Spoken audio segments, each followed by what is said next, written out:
ॐ हरिः ॐ श्रीगुरुभ्यो नमः। हरिः ॐ। ॐ भद्रं कर्णेभिः शृणुयाम देवाः, भद्रं पश्येमाक्षवीर्यजत्राः, स्थिरैरङ्गैः स्तुष्टुवागुंसस्तनूभिः, विषेम देवहितं यदायुः। स्वस्ति न इन्द्रो वृद्धश्रवाः, स्वस्ति नः पूषा विश्ववेदाः, स्वस्ति नस्तार्क्ष्यो अरिष्टनेमिः, स्वस्ति नो बृहस्पतिर्दधातु। ॐ शान्ति शान्ति शान्तिः। ॐ सहना भवतु, सहनौ भुनक्तु, सह वीर्यं करवावहै, तेजस्विनावधीतमस्तु मा विद्विषावहै। ॐ शान्ति शान्ति शान्तिः। सदाशिवसमारम्भां शङ्कराचार्यमध्यमाम् अस्मदाचार्यपर्यन्तां वन्दे गुरुपरम्पराम्। श्रुतिस्मृतिपुराणानाम् आलयं करुणालयं, नमामि भगवत्पादं शङ्करं लोकशङ्करं। शङ्करं शङ्कराचार्यं केशवं बादरायणं, सूत्रभाष्यकृतौ वन्दे भगवन्तौ पुनः पुनः। ईश्वरो गुरुरात्मेति मूर्तिभेदविभागिने, व्योमवद्व्याप्तदेहाय दक्षिणामूर्तये नमः। निधये सर्वविद्यानां विषजे भवरोगिणां, गुरवे सर्वलोकानां दक्षिणामूर्तये नमः। ॐ नमः प्रणवार्थाय शुद्धज्ञानैकमूर्तये, निर्मलाय प्रशान्ताय दक्षिणामूर्तये नमः। ॐ प्रज्ञानांशो प्रतानै स्थिरचरनिकर व्याप्य लोकान्, भुक्त्वा भोगान् सविष्टान् पुनरपि दिशनोद्भासितान् कामजन्यान्, पीत्वा सर्वान् विशेषान् स्वपिति मधुरपुं मायया भोजयन्नः। मायासङ्ख्यातुरीयं परममृतमजं ब्रह्म यत्तन्नतोऽस्मि। यो विश्वात्मा विदिजविषयान् प्राश्य भोगान् स्थविष्ठान्, पश्चाच्चान्यान् स्वमतिविभवान् ज्योतिषा स्वेन सूक्ष्मान्, सर्वानेतान् पुनरपि शनैः स्वात्मनि स्थापयित्वा, हित्वा सर्वान् विशेषान् विगतगुणगणः पात्वसौ नस्तुरीयः।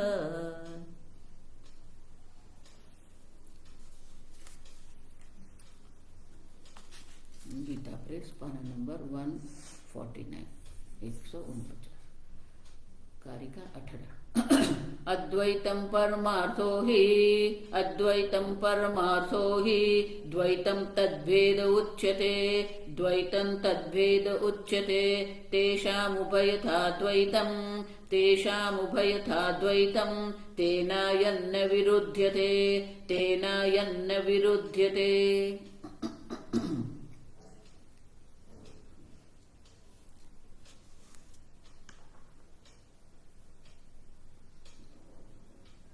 Last paragraph.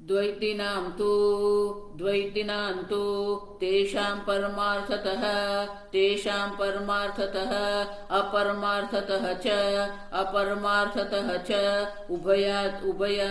उभयथापि द्वैतमेव। यदि च तेषां भ्रान्तानां द्वैतदृष्टिः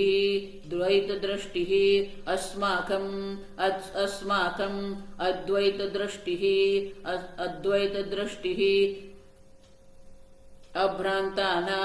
अभ्रान्तानां तेन तेन अयं हेतुना अस्मत्पक्षः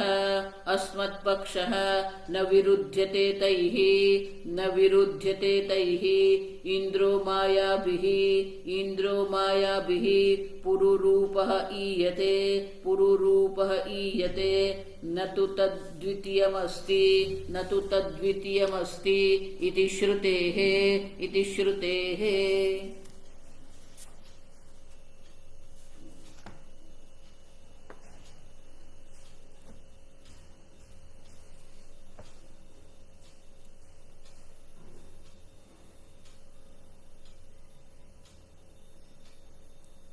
अद्वैतम ही परमार्थ है।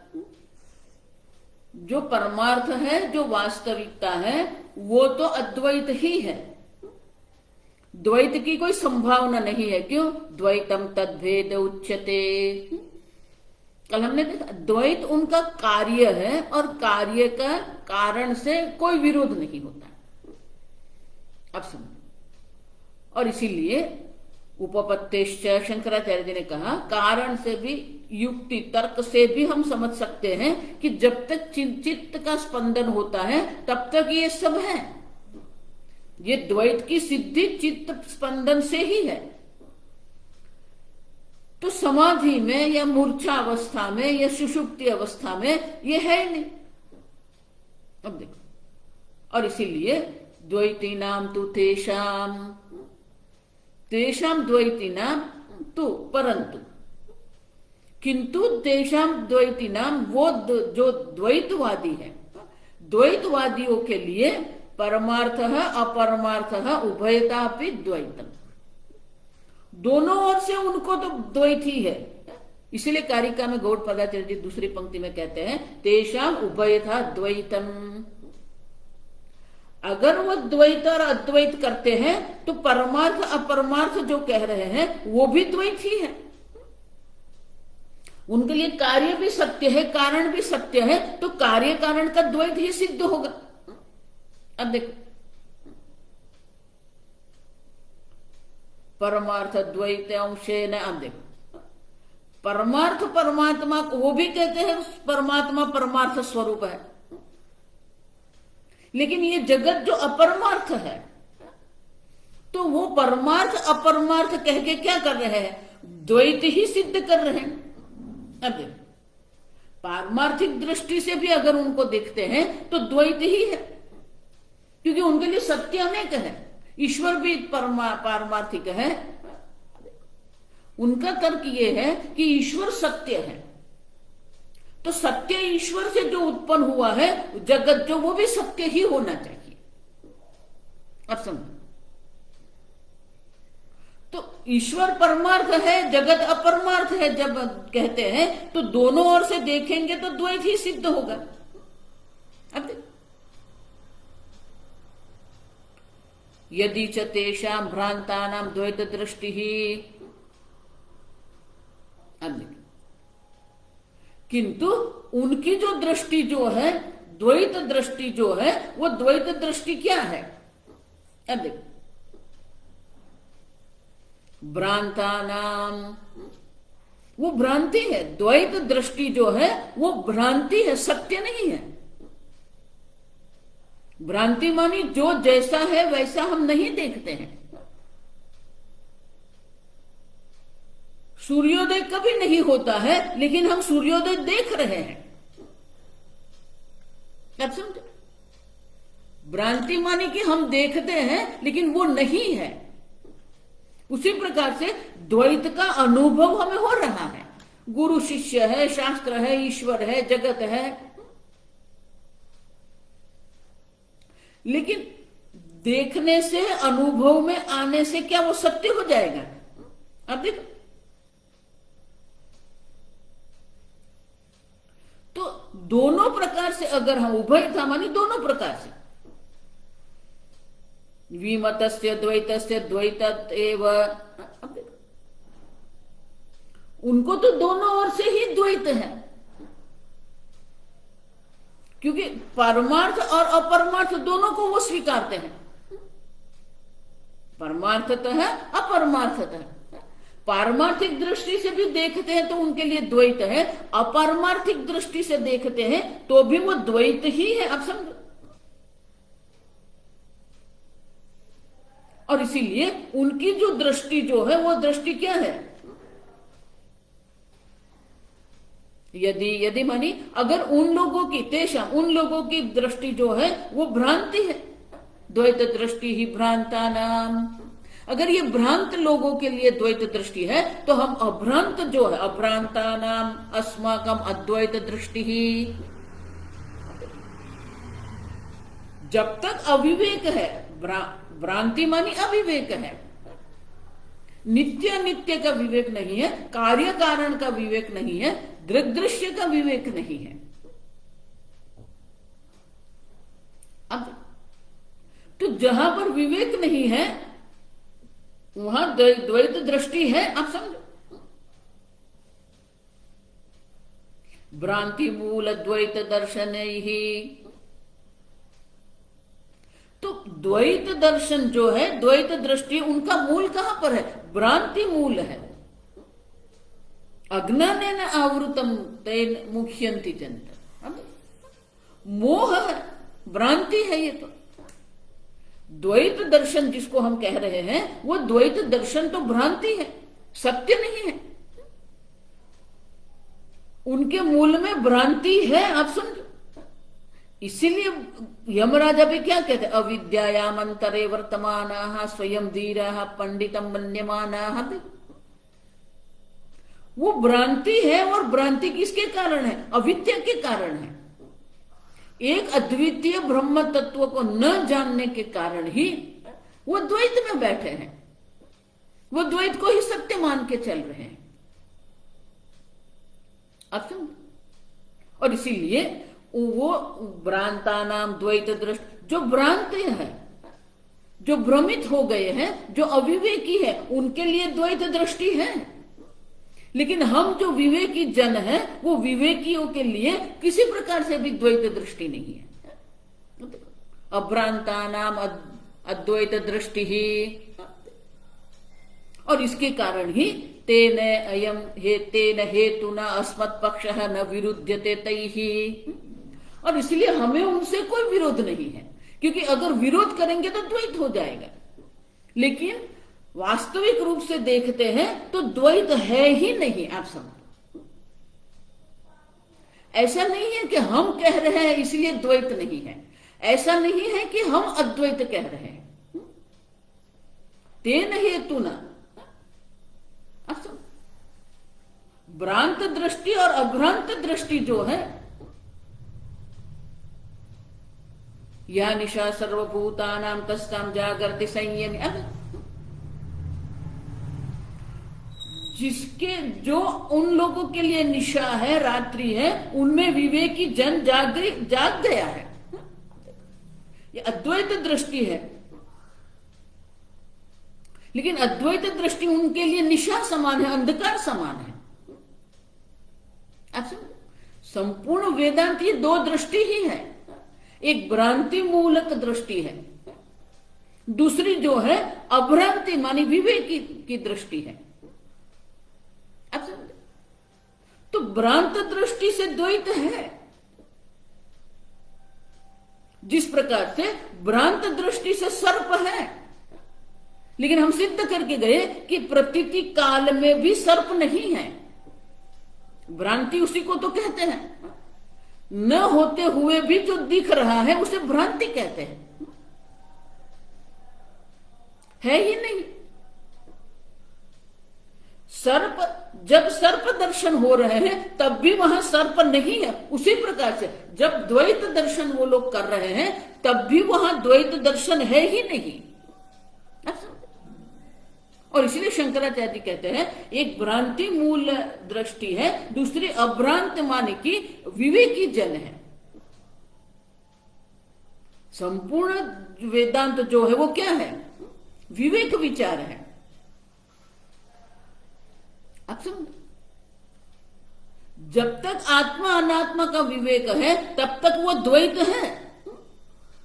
देह अनात्मा है, जड़ है, आत्मा चैतन्य स्वरूप है।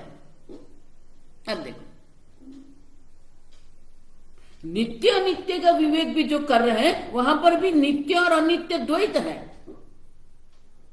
अब सुन, इसीलिए जब तक सत्य और मिथ्या का विवेक नहीं होता है तब तक ये गड़बड़ रहेगी। और सत्य और मिथ्या हम देख के गए, वो सत्ता है, किस प्रकार की सत्ता है उनकी। और जिसको हम मिथ्या कहते हैं, जो विकारी है, जिसकी उत्पत्ति हुई है, जिसका नाश हो रहा है, वो कभी सत्य नहीं हो सकता। ब्रह्म सत्यम जगन मिथ्या। अब देखो, तो ये जगत मिथ्या है, मानी कि उनकी कोई सत्ता है ही नहीं। हम देख के गए, आदो अंते च यन्नास्ति वर्तमाने पि तत्तथा। घड़ा की रचना करने के पहले घड़ा नहीं था, रचना करने के बाद घड़ा है कैसे कहते हैं, और घड़े के नाश के बाद घड़ा है ही नहीं। तो पहले घड़ा नहीं था, बाद में घड़ा नहीं रहेगा, तो मध्य में घड़ा है क्या? नहीं है, तत्तथा। अब सुन, भले हम व्यवहार कर रहे हैं, भले हम शास्त्र अध्ययन कर रहे हैं, भले हम भक्ति कर रहे हैं, लेकिन सही में कुछ है ही नहीं।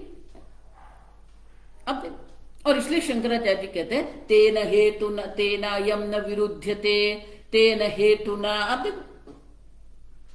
तेन मानी क्या है? द्वैत के भ्रांति मूल होने के कारण ही वो जो है वो हमसे विरुद्ध नहीं है उनका।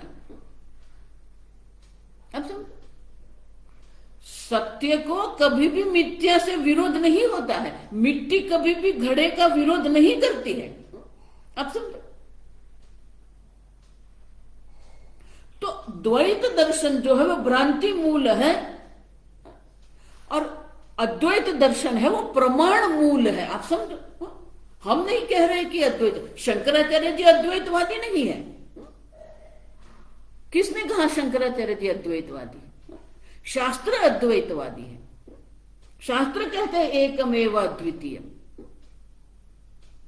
अब समझो, भ्रांति मूल अद्वैत दर्शन ही अद्वैत दर्शनम प्रमाण मूलम अविरुद्धम। हमारे पास शास्त्र प्रमाण है, शास्त्र प्रमाण से ये हम सिद्ध कर रहे हैं कि अद्वैत दर्शन है।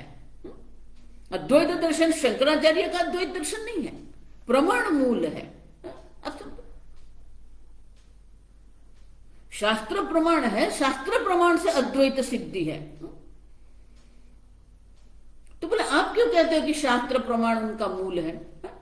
एक भ्रांति मूली का अद्वैत दृष्टि है, दूसरी जो है वो प्रमाण मूली का। प्रमाण उनका मूल है, उनका मुख्य कारण है। मूल मानी कारण। शास्त्र प्रमाण से अद्वैत सिद्ध होता है और भ्रांति से द्वैत सिद्ध होता है। तो आप किसको पकड़ेंगे? शास्त्र हमारे लिए प्रमाण है। अब समझो, तो बोले आप क्यों ऐसा कहते हैं कि शास्त्र प्रमाण है? तो शंकराचार्य जी इंद्रो माया भी पुरुरूप ईयते।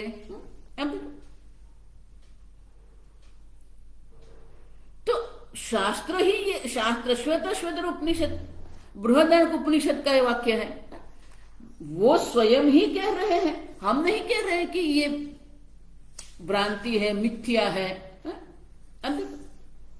उपनिषद स्वयं कह रहे हैं।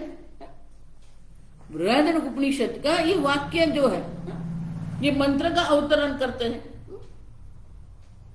द्वैतीनां भ्रांतित्व प्रमाणाः इंद्रः। अब देखो, माया भी उपाधि भी, माया उपाधि से, अब देखो पुरुरूप ईयते। अब देखो, पुरुरूप बहुरूप ईयते प्रतीयते।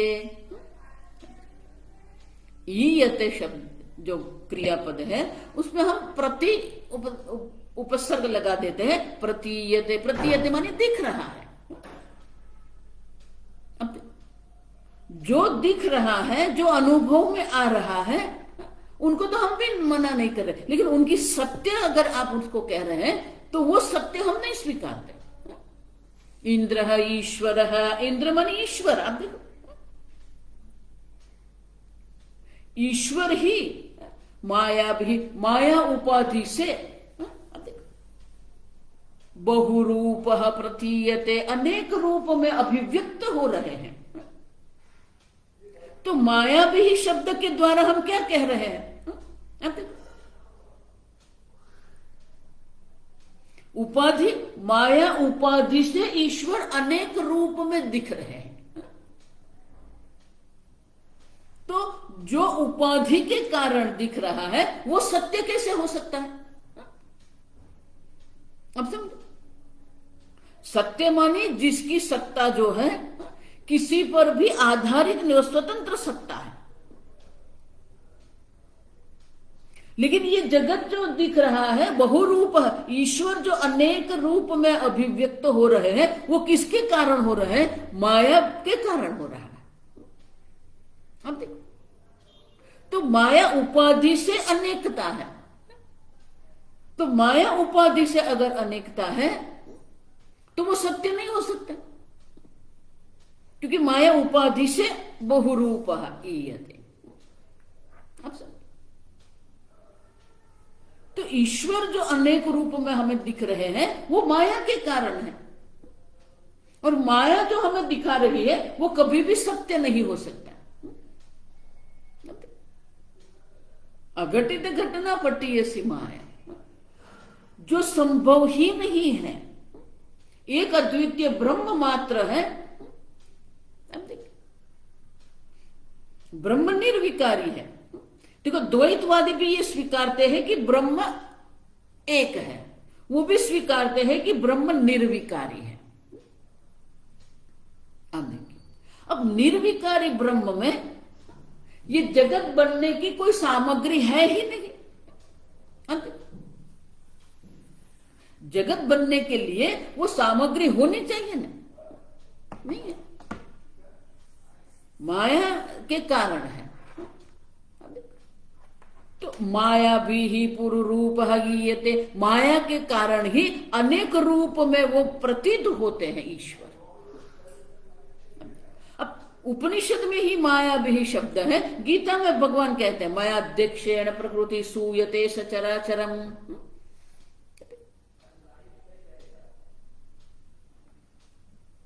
दैवी ही ऐसा गुणमयी मम माया दूरत्य। तो माया शब्द श्री कृष्ण भगवान स्वयं गीता में प्रयोग करते हैं, उपनिषद में माया शब्द। तो शंकराचार्य जी कहां से मायावादी हो गए? अपने सिद्धांत को सत्य बनाने के लिए वो शंकराचार्य जी का विरोध करते हैं। शंकराचार्य जी अद्वैतवादी है, वो मायावादी है। किसने कहा शंकराचार्य जी मायावादी? माया प्रमाण मूल है, शास्त्र प्रमाण माया के प्रयोग करें। मायाम तो प्रकृतिम विद्धि मायिनम तो महेश्वरम। माया जो है वो प्रकृति है। प्रकृति मानी प्रकर्षण कृति योग्यत्वात् प्रकृति है। माया प्रकृति है, माने कि माया में ये संपूर्ण जगत के रूप में अभिव्यक्त होने की संभावना है। कृति योग्यत्व, घड़े की प्रकृति जो है वो मिट्टी है, क्योंकि मिट्टी में घड़े बनने की संभावना है। जल से घड़ा नहीं बना सकते आप, अग्नि से घड़ा नहीं बनेगा, वायु से घड़ा नहीं बनेगा, आकाश से घड़ा नहीं बनेगा, क्योंकि चारों महाभूत में कोई संभावना नहीं है, वो प्रकृति नहीं है। मिट्टी प्रकृति है, क्योंकि मिट्टी में क्या है? कृति योग्यत्व, घड़े बनने की योग्यता मिट्टी में है। तो श्वेत उपनिषद में कहते हैं मायाम तो प्रकृतिम विद्धि। ये माया को आप प्रकृति जानिए। प्रकृति माने कि उनको ये जगत के रूप में अभिव्यक्त होने की वहां पर योग्यता है, कृति योग्यत्व।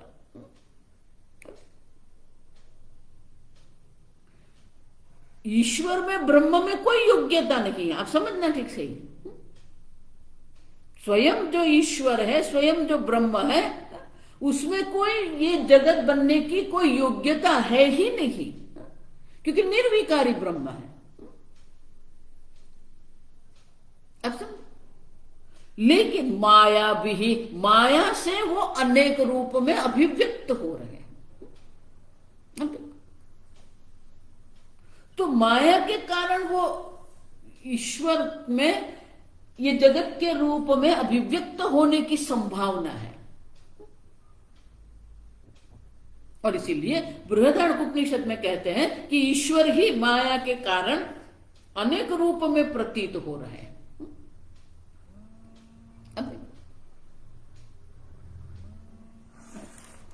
उसी प्रकार से न तो तद्वितीयमस्ति, तद्वितीय उससे भिन्न अन्य द्वैत है ही नहीं बृहदारण्यकोपनिषद। अब तो किसी भी प्रकार से द्वैत की सिद्धि हम नहीं कर सकते। द्वितीय न अस्ति, श्रुति माता कह रही है कि द्वितीय नहीं है। अब समझो, जब श्रुति माता कह रही है न द्वितीयमस्ति, तो हम जो अद्वैत की बात कर रहे हैं उनके प्रमाण शास्त्र प्रमाण है, शास्त्र प्रमाण उनका मूल है। गौड़पादाचार्य जी अपने हिसाब से कुछ नहीं कह रहे हैं। सर्वगुम ही एतद् ब्रह्म, सर्व ही ये सब जो है सब ब्रह्म मात्र है। आप सुन, तो सब ब्रह्म ही है। माया के कारण ये ब्रह्म जगत के रूप में अभिव्यक्त हो रहा है। न द्वितीयमस्ति, ब्रह्म से भिन्न अन्य कुछ है ही नहीं। आप समझो, इति श्रुते है, शंकराचार्य जी कहते हैं श्रुति से हम समझ सकते हैं कि द्वितीय है ही नहीं। द्वैत दर्शन जो है वो भ्रांति के कारण है। जो विवेकी है, अभ्रांत जो है, उनके लिए कोई द्वैत दर्शन नहीं है, अद्वैत दर्शन उनके लिए है। अब समझो,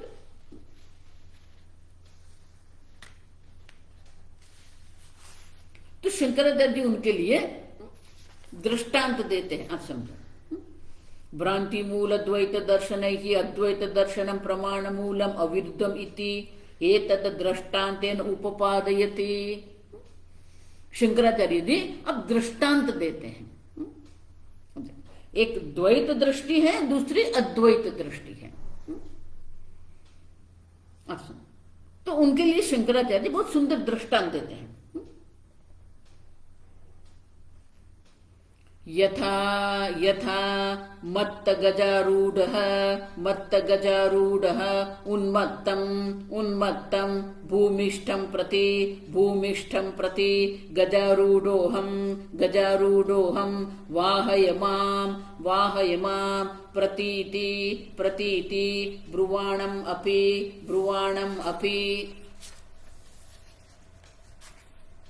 तम प्रति न वाहयति अविरोध बुद्ध्या तद्वत।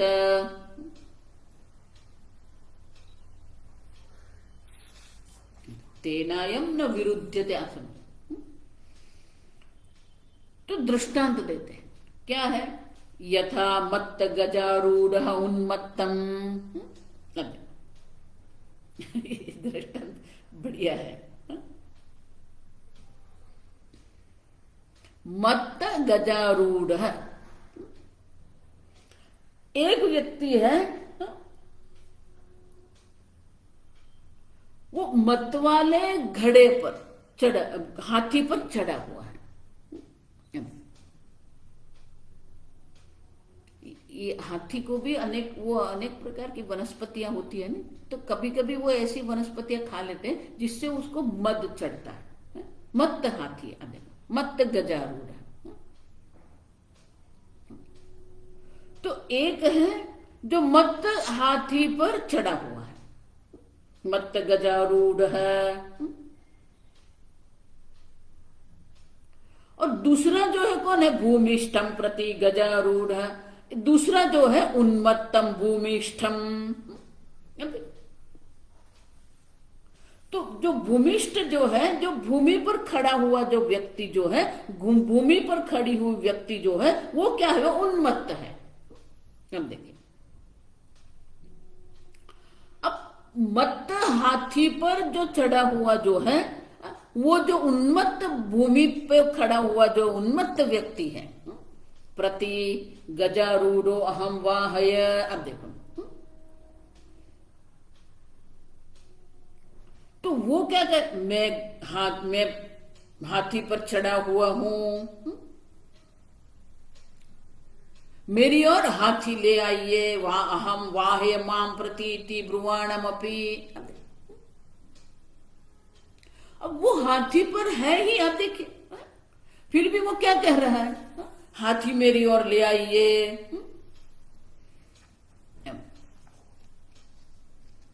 तो वो स्वयं गजारूढ़ हो, वाह्य माम प्रतीति, मैं गजारूढ़ हूं, मेरी ओर हाथी ले आइए। तो वो स्वयं गजारूढ़ है, उनकी ओर हाथी कैसे ले जाएंगे हम?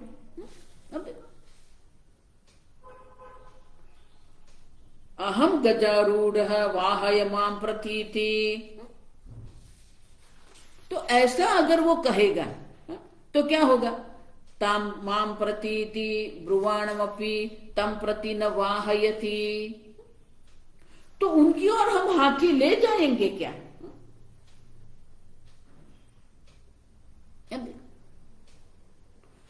उनकी ओर हाथी ले जाना संभव नहीं, क्योंकि वो स्वयं हाथी पर बैठा हुआ है। अब समझो, तो वो हाथी मेरी ओर ले आइए, वो संभव ही नहीं, क्योंकि वो स्वयं गजारूढ़ है। वो हाथी पर आरूढ़ हुआ है, हाथी पर बैठा हुआ है। उसी प्रकार से द्वैतवादी जो द्वैत में बैठे हुए हैं, वो विरोध कर रहे हैं। अद्वैतवादी हम जो है, हम किसी का कोई विरोध नहीं कर रहे। तेनायम न विरोध। देखो, इसलिए मैं कहती हूं, आजकल के स्वामी जी उसको नियो वेदांती कहते थे। नियो वेदांती मानी ये नए नए जो वेदांती लोग हैं, वो अपने को सिद्ध करने के लिए क्या करते हैं? ये द्वैत की निंदा करते हैं। एक बार हम लोग बैठे थे वृंदावन में अखंडानंद जी महाराज के साथ, तो यही बात हुई। तो कोई द्वैत की निंदा करने लगे, तो महाराज श्री ने कहा, आप उनकी निंदा क्यों करते हो?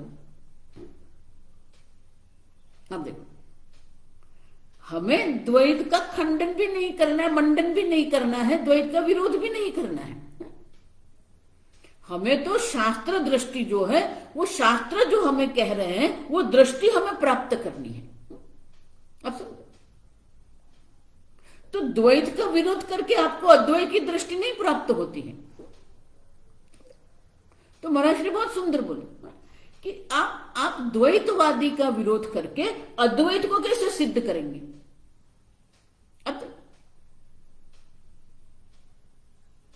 क्योंकि एक अद्वितीय ब्रह्म मात्र जब सर्वगुण ही है तद ब्रह्म, तो जिसको हम द्वैतवादी कहते वो भी तो ब्रह्म ही है ना, वो ब्रह्म से भिन्न है क्या?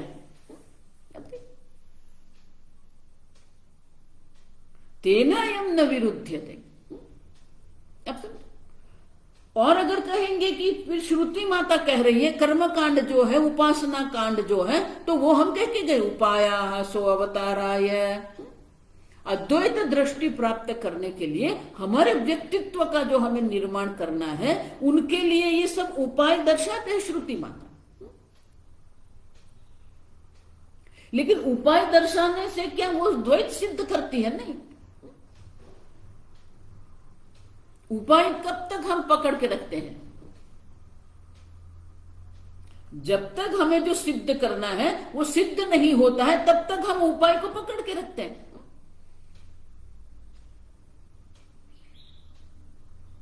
अगर कोई बड़ी सी चौड़ी सी नदी है, नर्मदा नदी जैसे 1 किलोमीटर है पूरा, तो नर्मदा नदी को मुझे पार करना है तो उनके लिए उपाय क्या है? नाव उपाय है। तो नाव उपाय को मैं उनका सहारा लेके फिर मैं क्या कर सकती हूं? ये नर्मदा नदी पार कर सकती हूं। लेकिन एक बार नर्मदा नदी पार हो गई फिर नाव का कोई उपयोग है नहीं। फिर आप ऐसे नहीं कह सकते देखो ये नाव के कारण इतनी लंबी इतनी गहन नदी हमने पार कर लिया, इसलिए नाव को हम पकड़ के रखेंगे। कार्य सिद्ध हो जाता है तो फिर जो साधन है उसका त्याग हो जाता है।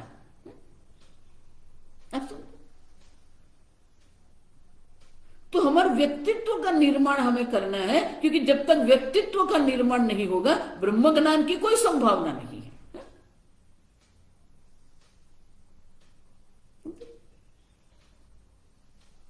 तो उपाय तो हम भी करते हैं, लेकिन वो उपाय किसके लिए है? जगत को सत्य सिद्ध करने के लिए नहीं है। अब समझ, जो सिद्ध करना है वो तो एक अद्वितीय दृष्टि है जो शास्त्र है। और इसीलिए न वाहयति अविरोध बुद्धिया तद्वत। अब देखो अविरोध बुद्धि, उनका कोई विरोध नहीं है। अब समझो, जिसकी अविरोध दृष्टि है वो कभी भी द्वैत की खंडन मंडन नहीं करेगा। अब समझो, देखो इसलिए मैं कहती हूं भक्ति में कोई दोष नहीं है, लेकिन भक्ति को अगर आप सिद्धांत बना के बैठ गए हैं, भक्ति का द्वैत दर्शन को सत्य मान के चल रहे हैं, तो वहां पर हम प्रश्न उठाते हैं। हम व्यक्ति पर प्रश्न नहीं उठा रहे, व्यक्ति की भक्ति पर भी हम प्रश्न नहीं उठाते। अच्छा, भक्ति का कोई विकल्प नहीं है। ज्ञानी भी भगवान का भक्त है। ज्ञानी तो आत्मैव मे मतम। अब देखो, ज्ञानी भी भगवान का भक्त है।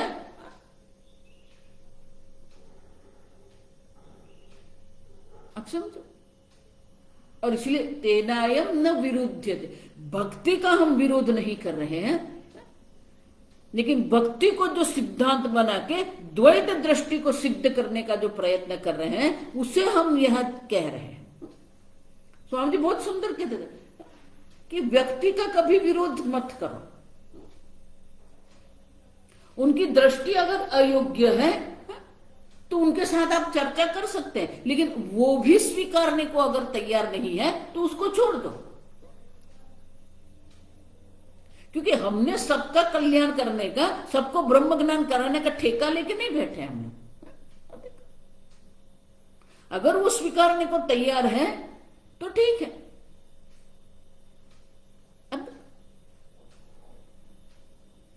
लेकिन वो स्वीकार करने को ही तैयार नहीं है तो हम क्या कर सकते हैं? और इसीलिए हमें किसी भी प्रकार से किसी का भी कोई विरोध नहीं है।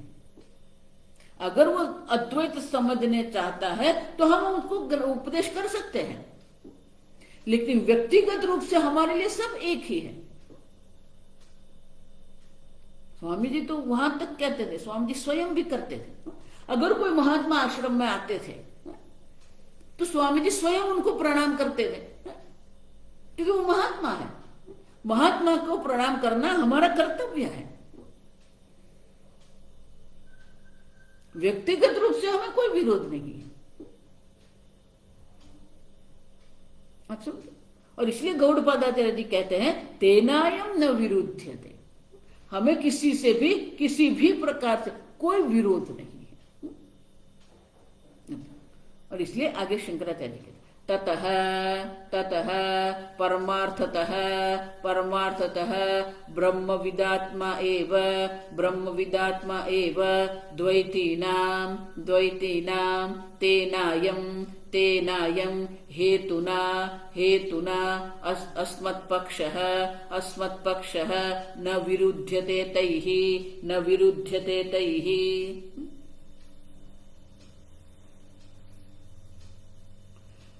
ततः ततः इस कारण से द्वैतस्य अभावात् द्वैत है ही नहीं। ततः माने कि द्वैत है ही नहीं, किसका विरोध आप करेंगे?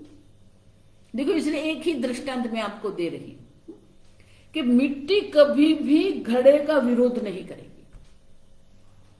मिट्टी को कभी भी घड़े का भार नहीं लगेगा। मिट्टी कभी भी घड़े से थक जाएगी नहीं, है ही नहीं। जो भार है वो भार तो मिट्टी का भार है, घड़े का कोई भार है ही नहीं। स्वामी जी से वेटलेस स्पॉट, स्वामी जी ऐसे कहते हैं। जो वेट है, जो भार है, वो तो किसका है? मिट्टी है। 1 किलो की मिट्टी है, उससे 1 किलो का घड़ा बना हुआ है, तो 1 किलो क्या है? घड़े का कोई वजन नहीं है, घड़े का कोई भार नहीं है। अब जब घड़े का कोई भार है ही नहीं, तो मिट्टी को भार कैसे लगेगा?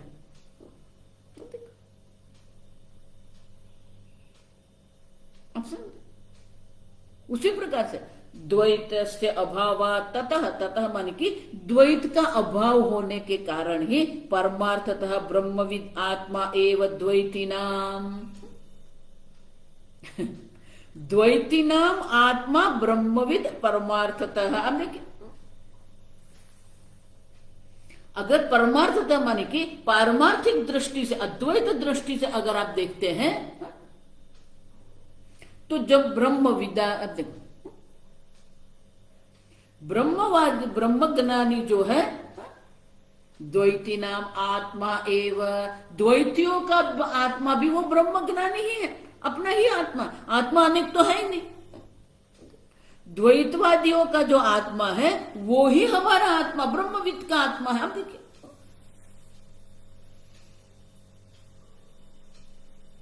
द्वैती नाम, द्वैतियों का आत्मा जो है वो भी ब्रह्मविद ही है। किसी से अपने को अन्य वो देखता ही नहीं है। उनका आत्मा मेरा आत्मा दो है ही नहीं।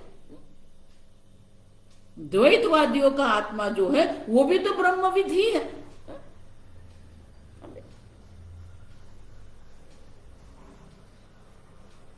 द्वैतवादी का आत्मा ये है और अद्वैतवादी का आत्मा ये है, ऐसा तो है नहीं। सर्वत्र वो आत्म भाव है, सर्वात्म भाव उसको कहते हैं। आप समझो, इसलिए मैं कहते मैं ब्रह्म हूं, ये ब्रह्म ज्ञान नहीं है, सर्वात्म भाव है कि नहीं? सर्वगु ही एतद् ब्रह्म। जब तक ये सर्वात्म भाव की प्राप्ति नहीं होती है, तब तक ब्रह्म ज्ञान की निष्ठा नहीं होती है। यहां जो कुछ है सब ब्रह्म मात्र है। तो द्वैतवादियों का आत्मा है वो भी क्या है? वो भी ब्रह्म ही है। तो उसका विरोध कैसे करेंगे हम देखो। और इसीलिए द्वैत पक्ष अद्वैत पक्ष विरुद्ध न भवति। और इसीलिए अद्वैत पक्ष जो है उनको द्वैत पक्ष से कोई विरोध नहीं है, क्योंकि द्वैतवादियों का जो आत्मा जो है वो भी क्या है? पारमार्थिक दृष्टि से अगर हम देखते हैं तो ब्रह्मविद जो ब्रह्मज्ञानी है वो द्वैतियों का भी आत्मा तो वही ब्रह्मज्ञानी है।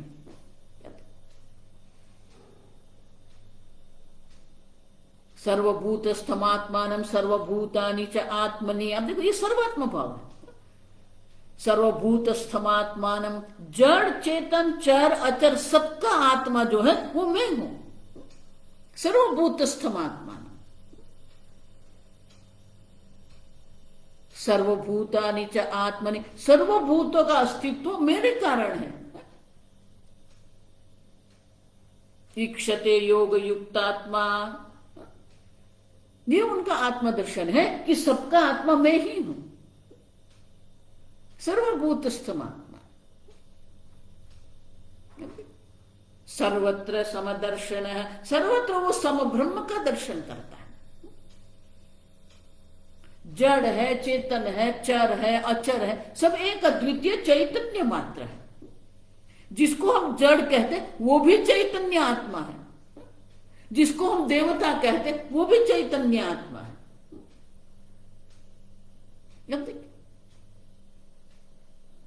और इसलिए शंकराचार्य जी कहते हैं ब्रह्मविद आत्मा एवं द्वैती नाम, ब्रह्म ज्ञानी भी द्वैतियों का आत्मा तो वो ब्रह्म ज्ञानी ही है। अब उनका आत्मा होने के कारण उनका विरोध कैसे करेंगे? और इसलिए तेन अयम हेतु न, इस कारण से अस्मत् पक्ष न विरुध्यते तैहि, और इसलिए हमारा पक्ष जो है उनका किसी से कोई विरोध की कोई संभावना नहीं है।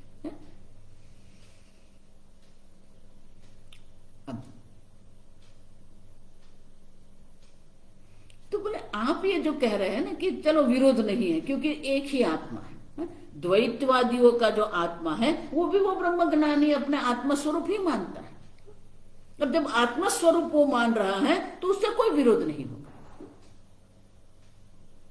अद्वैतमेव द्वैतात्मना परिणमते, तो आप अगर कह रहे हैं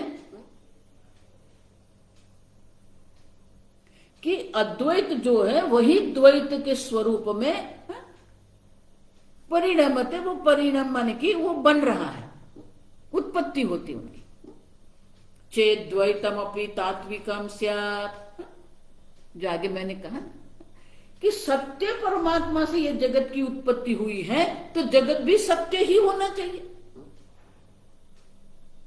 अगर अद्वैत से ये द्वैत की सिद्धि होती है, अद्वैत से द्वैत की उत्पत्ति हुई है, अद्वैत ही द्वैत के रूप में अभिव्यक्त हो रहा है, तो अद्वैत भी तात्विक ही होना चाहिए, सत्य होना चाहिए। तो वो क्यों नहीं है? अगर ईश्वर से, ब्रह्म से ही आकाश आदि की उत्पत्ति हुई है, तो अगर ब्रह्म सत्य है तो आकाश आदि भी सत्य हो जाएंगे। अब देखिए, तो आगे जो मैंने कहा वही जो शंकराचार्य जी ने कहा, इंद्र माया भी पुरुरूप ईयते, ये जो अनेकता का जो अनुभव हम कर रहे हैं, ये अनेकता का अनुभव जो है वो किसके कारण है? माया भी। तो वही बात गौड़पादाचार्य जी ये अगली कारिका 19वीं कारिका में हमें कहते हैं। कारिका मायया विद्यते ह्येतत्, मायया विद्यते ह्येतत् अन्यान्यथा चं कथंचन, नान्यथा अजं कथंचन तत्वतो भिद्यमाने हि, तत्वतो भिद्यमाने हि मर्त्याम् अमृतं व्रजेत, मर्त्याम् अमृतं व्रजेत। मायया विद्यते, ही माने क्योंकि एतत् मायया भिद्यते, माया के कारण ही एतत् अजं विद्यते कथंचन न अन्यथा, माया के कारण ही ये सब भेद बुद्धि हो रही है, न अन्यथा, और किसी प्रकार से नहीं। आप समझो, ये अनेकता का जो अनुभव हमें हो रहा है, ये जगत का सत्यता का जो अनुभव हमें हो रहा है, वो माया के कारण है, अन्य न अन्यथा, अन्य कोई कारण से नहीं। माया ही हमें ये जगत दिखा रही है, माया ही हमें ये जगत को सत्य दिखा रही है। तो ये जितने भी भेद है या जितने भी द्वैत है वो किसके कारण है? माया के कारण है। अब जो माया के कारण जो द्वैत का दर्शन हो रहा है, जो भेद दर्शन हो रहा है, और भेद में सत्य दर्शन जो हमें हो रहा है, तत्वतः विद्यमाने ही मर्त्याम अमृतम व्रजेत।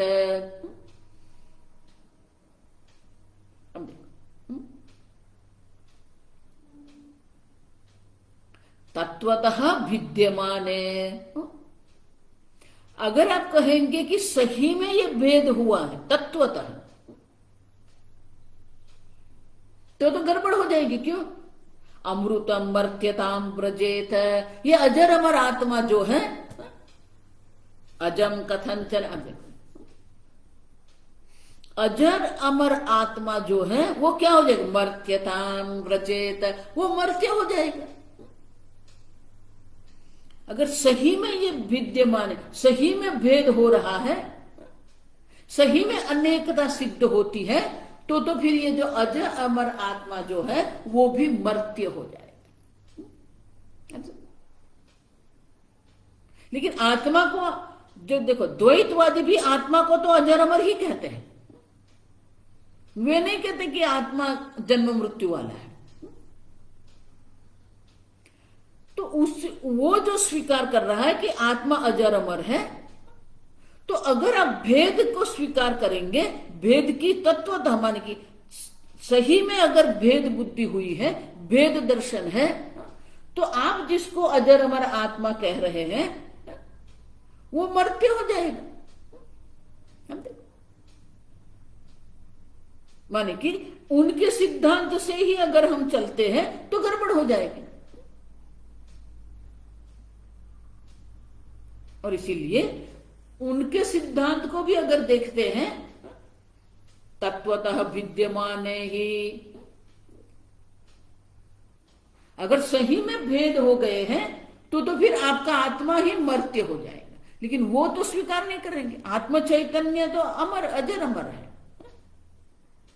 उनके लिए भी आत्मा तत्व अजर अमर है। आप समझो ठीक से। और इसीलिए गौड़पदाचार्य जी कहते हैं कि ये जितने भी भेद जो है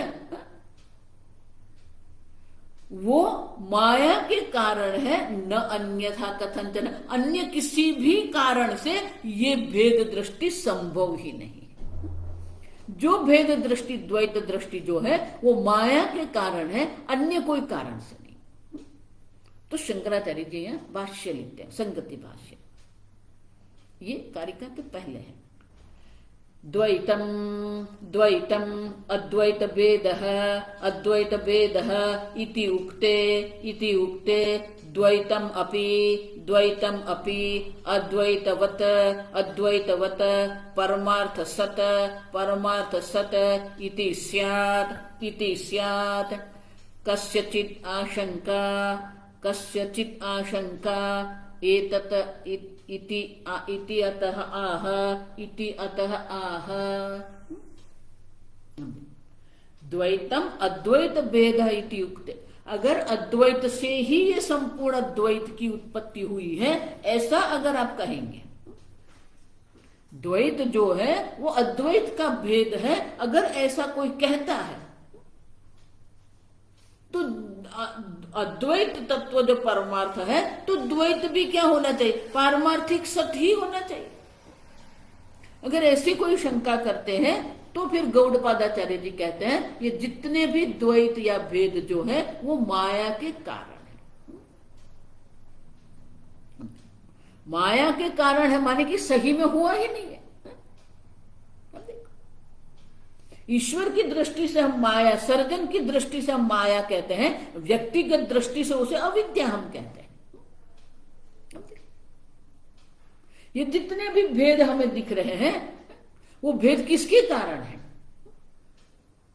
अविद्या देवी जो है, माया देवी के कारण ही ये सब भेद हमें दिख रहे हैं। सही में कोई भेद है ही नहीं।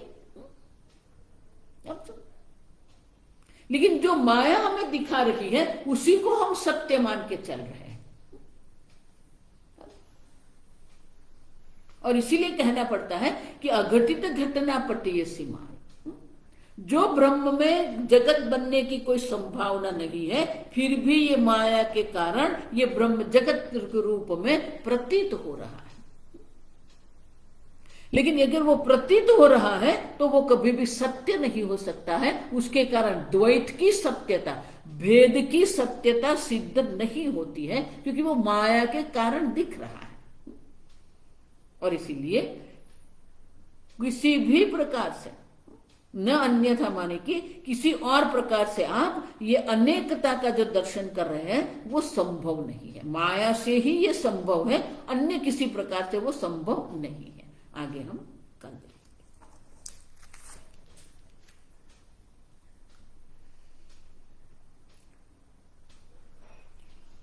ओम असतो मा सद्गमय तमसो मा ज्योतिर्गमय मृत्योर्मा अमृतंगमय।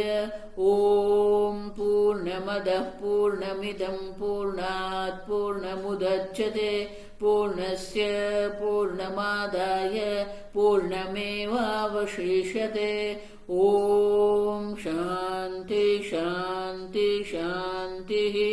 हरि ओम। श्री गुरुभ्यो नमः। हरि ओम।